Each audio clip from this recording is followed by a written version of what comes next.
नमस्कार, मी स्वरा. आपण पाहत आहात शाहू न्यूज आणि सध्या आपण बघतोय की जिल्हा परिषद आणि पंचायत समितीच्या निवडणुकीची रणधुमाळी सध्या जोरदार सुरू आहे आणि यामुळे गावागावामध्ये सध्या चर्चा रंगलेल्या आहेत. आणि आता याच पार्श्वभूमीवरती राधानगरीतील अभिजित आयशेटे हे जे उमेदवार आहेत तर त्यांच्याच गटातले प्रमुख नेते संजय पारकर सर आज माझ्यासोबत आहेत आणि आज आपण त्यांच्याशी थेट बातचीत करणार आहेत. सर, तुमचं शाहू न्यूजमध्ये आपलं स्वागत आहे. नमस्कार. सध्या आपण बघतोय की राधानगरी यातलं जे राजकीय वातावरण जे आहे तर त्याचं चित्र सध्या बदललेलं आहे आणि आपल्या गावामध्ये या मतदारसंघामध्ये चौरंगी लढत होताना आपल्याला दिसते. काय सांगाल याबद्दल? आज चार उमेदवार, प्रमुख चार पक्षाचे चार उमेदवार रिंगणात आहेत. या परिसरातील एक स्वकष्टातून आणि कुठलाही वारसा नसताना एक निर्माण झालेलं नेतृत्व म्हणून आम्ही अभिजित आयशेटे यांच्याकडे पाहतोय. जवळपास गेल्या 25 वर्षापासून ते या स्थानिक स्वराज्य संस्थेच्या राजकारणात सक्रिय आहेत. अगोदर पंचायत समिती सदस्य, उपसभापती आणि त्यानंतर जिल्हा परिषद सदस्य आणि जिल्हा परिषदच्या शिक्षण समितीचे सभापती अशी त्यांची कारकीर्द राहिली आहे. 2012 ते 2017 या काळात ते जिल्हा परिषदेचे सदस्य झाले आणि याच काळात त्यांना सभापती पदाची संधी मिळाली. तर या काळात त्याने आपल्या दूरदृष्टीच्या नेतृत्वातून शिक्षण विभागाची जी काय म्हणजे आमूलाग्र असा बदल केला सगळ्या शिक्षण व्यवस्थेत प्राथमिक. तर तो जिल्ह्याच्या संपूर्ण म्हणजे शिक्षण क्षेत्रात त्याचा प्रभाव पडला आणि त्यामुळं त्यांच्याकडे एक व्हिजन असणारं नेतृत्व अशी एक त्यांची प्रतिमा तयार झाली आणि ती त्याने निर्माण केली. म्हणजे प्रत्यक्षात त्यांनी काही अशा निर्माण सुद्धा केलेले आहेत की दूरदृष्टी ठेवून आपल्या परिसराला काय आवश्यक आहे, आपल्या लोकांसाठी काय गरजेचं आहे, त्या दृष्टीनं काय करायला पाहिजे असं एक दृष्टिकोन, व्हिजन त्यांनी आखलेलं आहे आणि त्यानुसार त्यांचे जवळपास गेल्या 25 वर्षाची वाटचाल सुरू आहे. बरोबर. तसा राधानगरी परिसर हा दुर्गम असा म्हटला जातोय कारण या अभयारण्य असल्यामुळे इथं विकास कामांना थोड्या मर्यादा येतात, औद्योगिकरण होऊ शकत नाही. पण या परिस्थितीचा आपण कसा आपल्या परिसराच्या विकासासाठी उपयोग करून घेऊ शकतो अशी एक त्यांच्या डोक्यात कल्पना आहे. आणि त्यांनी 25 वर्षापासून या परिसरात असे काही विविध उपक्रम राबवलेत की पर्यटन हा एक दृष्टिकोन समोर ठेवून आपल्याला त्या दृष्टीनं काही रोजगार वाढवता येतील का, त्या दृष्टीने काय सुविधा निर्माण होतील का, अशा पद्धतीने त्यांनी प्रयत्न करून निश्चितपणे यासाठी काम केले. आणि याचाच आज जर परिणाम बघितला तर राधानगरी एक जागतिक पर्यटन स्थळ असं म्हणून विकसित होत आहे अभयारण्यामुळं. आणि त्याला जोडून ज्या काय बाबी आहेत त्या करण्यात त्यांचं मोठं श्रेय आहे. आज राधानगरी परिसरात जवळपास 101 रिसॉर्ट आहेत आणि याची प्रेरणा त्यांनी दिलेली आहे या सगळ्या लोकांना. हे निर्माण झालं पाहिजे, पर्यटन झालं पाहिजे आपल्याकडे, तर आपण रोजगार निर्मिती करू शकतो, लोकांना व्यवसाय करता येतील अशी धारणा घेऊन त्यांनी काम केले. आता तुम्ही मला सांगितलं की पर्यटन हा जो विचार त्यांनी मांडलेला आहे तर तो भविष्याच्या दृष्टिकोनातनं खूप महत्त्वाचा आहे. तर चौरंगी इकडे लढत होताना आपल्याला दिसते आणि निवडणुकीच्या पार्श्वभूमीवरती प्रतिस्पर्धी खूप आहेत, प्रत्येकाचं काहीतरी एक वेगळं व्हिजन असणार आहे. तर आता राधानगरी तालुका तर निसर्ग संपन्न आहे आणि अर्थातच इकडे पर्यटनाच्या दृष्टिकोनाने भरपूर वाव आहे. तर याचा फायदा कसा होतोय?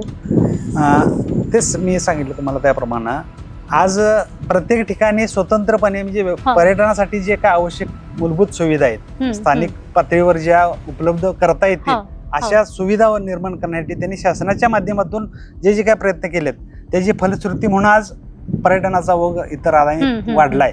आणि त्यामुळंच परिसरातील शेकडो म्हणजे हजारो लोकांना वेगवेगळे व्यवसाय उपलब्ध म्हणजे करण्याची संधी निर्माण झाली त्याच्यामुळं. त्याचबरोबर त्यांचं एक दुसरं असा दृष्टिकोन त्यांनी ठेवला की आपला परिसर शैक्षणिकदृष्ट्या मागास राहिला आहे.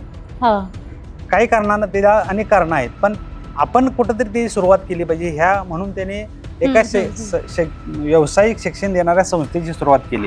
आज जवळपास 1000 मुलं त्यांच्या या शिक्षण संकुलात शिक्षण घेतात आणि आमच्या भागातील विशेषतः मुलींना बाहेर जाऊन शिक्षण घेणं शक्य नव्हतं, पण आज मुली आमच्या इथल्या व्यावसायिक शिक्षण घेऊन स्वतःच्या पायावर उभा राहिल्यात आणि ते खरं तर म्हणजे फार मोठं त्यांचं काम आहे या परिसरासाठी आणि या तालुक्यासाठी. अच्छा, तर आता तुम्ही सांगितलं की पर्यटनाच्या दृष्टिकोनातनं विकास कामं जी आहेत तर ती ते करतायत. त्याच्या बरोबरीलाच आता गोरगरीब मुलांना त्यांनी शिक्षण दिले. शिक्षण संस्थेच्या माध्यमातून पण ते शून्यातून वर आलेले आहेत आणि काहीतरी करू पाहतात. तर मला सांगा, ही जेव्हा चौरंगी लढत सुरू आहे तर याच्यामध्ये प्रत्येकानं एक विजन ठेवलंय. मी मगाशी बोलले तुम्हाला, तर तसं मला तुम्हाला हे विचारायचं आहे की आता A.Y. पाटील वगैरे हे जे आहेत तर ते पण काँग्रेस गटामध्ये आलेले आहेत. तर त्याचा फायदा या निवडणुकीसाठी अभिजित तायशेटेंना तो कसा होतो? काय वाटतं याच्याबद्दल? निश्चितच अभिजित तायशेटे म्हणून मोठ्या प्रमाणात मानणारे त्यांचे कार्यकर्ते आहेत. आम्ही सर्वजण आहोत, आमच्या बरोबर असंख्य कार्यकर्ते आहेत. आणि आज घडीला जिल्ह्याचे तालुक्याचे एक ज्येष्ठ नेते असलेले A.Y. पाटील यांनी काँग्रेसला ताकद दिली आपली संपूर्ण, आणि ते काँग्रेस म्हणूनच आज कार्यरत राहिलेत. याच्यामुळं 100% हे त्यांचं एवढं मोठं पाठबळ त्यांना तायशेटे साहेबांना लाभणार आहे की आजच राधानगरी तालुक्यातील निकाल आजच जर म्हणजे म्हटलं आपण जे 100% यश मिळेल तर ती काय अतिशयोक्ती ठरणार नाही, असं माझं ठाम मत आहे. आता तुम्ही हे इतकं कॉन्फिडेंटली सांगितलेलं आहे की अभिजित तायशेटे हे यावेळेला निवडून येतीलच, पण मला यालाच धरून विचारायचं आहे की आपली मागची इलेक्शन जी होती 2017च्या दरम्यानची, तर तेव्हा सुद्धा आपण ते राजकीय चित्र बघितलं होतं, त्यातले समीकरणं बदलली होती, त्याच्यामध्ये त्यांचा पराभव झाला होता. तर काय नेमकी कारणं असावीत? हो, 2012 ते 17 हे खरं तर त्यांच्या आयुष्यातील फार मोठी यशस्वी ठरलेली कारकीर्द होती. आणि जिल्हा परिषदेचे सभापती असल्यामुळं त्यांनी तालुक्यातच तर केली, पण जिल्ह्यात पण जिल्ह्याच्या संपूर्ण परिसरात पण आपली ओळख निर्माण केली. आणि त्यामुळे ती निवडणूक एकदम सोपी आहे असा सगळ्यांचा आमचा अंदाज होता. त्यांच्या कामाच्या दृष्टीने ते 100% विजयी व्हायला पाहिजे ते. पण त्या निवडणुकीत काही समीकरणं अशी घडली की ऐन वेळेला ते म्हणजे थोडंसं बॅकफुटवर जायची वेळ आली. तर हे कारण घडलं, त्याला आमच्या राधानगरी भिजवडी पंचायत समितीतील ठरलेल्या उमेदवाराला माघार घ्यायला लागली आणि दुसरा उमेदवार दिला. तो थोडासा त्याचा फीडबॅक झाला, त्यामुळं मागं जावं लागलं. आणि दुसरी गोष्ट झाली ती अंतर्गत थोडंसं नाराजीतून, काँग्रेसमधल्या अंतर्गत नाराजीतून त्याचा फटका बसला. त्याचबरोबर त्या काळात राज्यभर मराठा समाजाच्या आरक्षणाचं आंदोलन सुरू होतं आणि तो थोडासा म्हणजे जातीय प्रचार करण्यात आला, जाणीवपूर्वक करण्यात आला. म्हणजे तो काय म्हणजे असं वस्तुस्थिती काही नाही. कारण तायशेटे साहेब कधीही म्हणजे एका ठराविक समाजातले जरी ते असले तरी बहुजन समाज हाच आपलं कुटुंब आहे, हाच आपला आधार आहे असं ठरवून ते काम करतात. पण त्या दुर्दैवाने त्यावेळी असा प्रचार झाला, थोडासा म्हणजे जातीवाची प्रचार झाला आणि तो जो फटका त्यांना थोडासा बसला, त्याचा तो पराभवला, थोडा त्याचा हातभार लागला. आणि काही अंतर्गत घडामोडी घडल्या. काही लोकांनी म्हणजे एखादा माणूस जर यशस्वी होतोय तर त्याला मागे खेचणारे काही प्रवृत्ती असतात. अशा प्रवृत्तीने ते थोडंसं आपलं काम केलं, त्याचा फटका बसला. आणि खरं तर म्हणजे त्यावेळी आम्ही गाफील राहिलो. म्हणजे विकास कामं एवढी केली की आपला 100% विजय होणार असे त्यावेळी वातावरण होतं. पण त्याचा थोडा असा फटका बसला वेगवेगळ्या कारणाचा, म्हणून थोडंसं पराभवाला सामोरं जावं लागलं. पण तो पराभव झाला म्हणून ते थांबले नाहीत, खचले नाहीत. उलट पराभवानंतर त्याने आपल्या जे काय आपल्याकडनं काही उणेवा राहिले असतील, म्हणजे आपल्या वाटचालीत किंवा कामकाजात पद्धतीत काही उणेवा असतील तर त्या निश्चित त्यांनी सुधारायचा प्रयत्न केला. त्या काळातच त्यांनी ते शैक्षणिक संकुल उभा केलं आणि आज ते एक तालुक्यातील एक नावाजलेलं संकुल, जिल्ह्यातील नावाजलेलं संकुल अशी त्यांची त्या संकुलाची ओळख निर्माण झाली आहे. आणि त्याचबरोबर त्याच दरम्यान त्यांनी गोकुळचे संचालक म्हणून त्यांना म्हणजे उमेदवार म्हणून संधी मिळाली. त्यांच्या कामाचा तालुक्या जरी मतदारसंघात जरी त्यावेळी पराभव झाला असला तरी सगळून जिल्हाभर काय त्यांचा ओळख निर्माण झाली. आणि आता मला आश्चर्य वाटेल की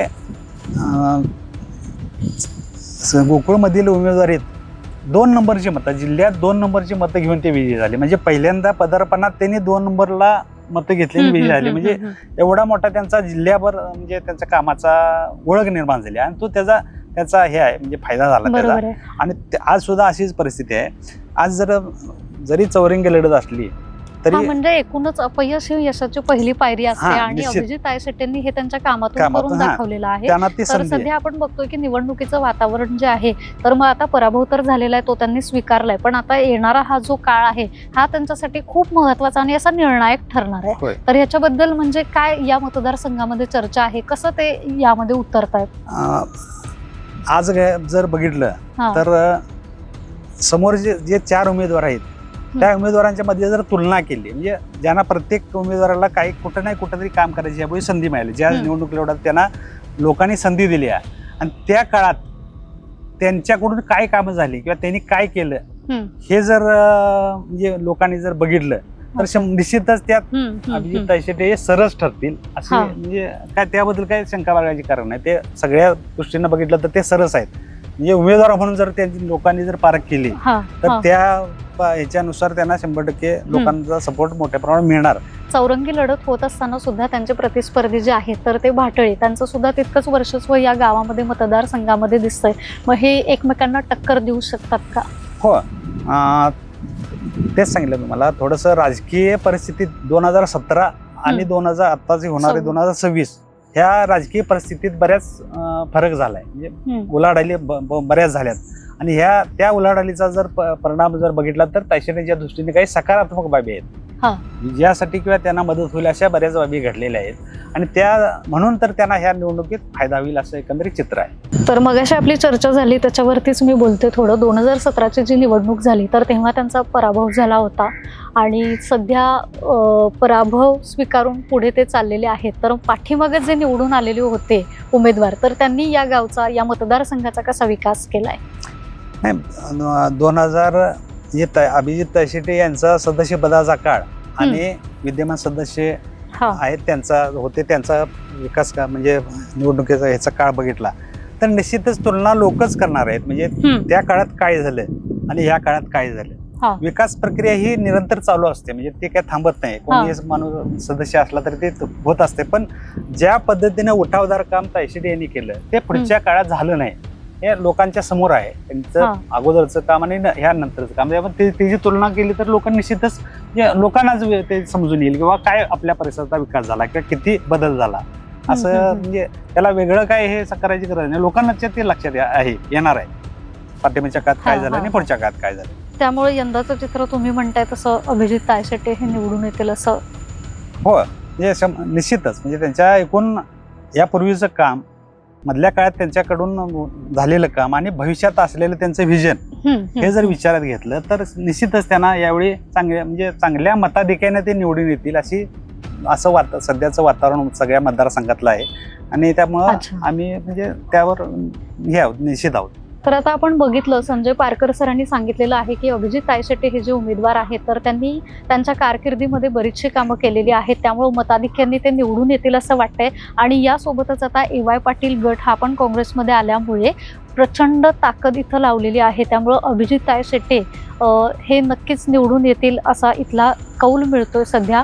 आणि राधानगरीचं हे जे राजकारण आहे तर याकडे कोल्हापूरकरांचं सुद्धा लक्ष लागून राहिले, त्यामुळे आता येणाऱ्या काही दिवसातच आपल्याला नक्कीच हे चित्र स्पष्ट होईल.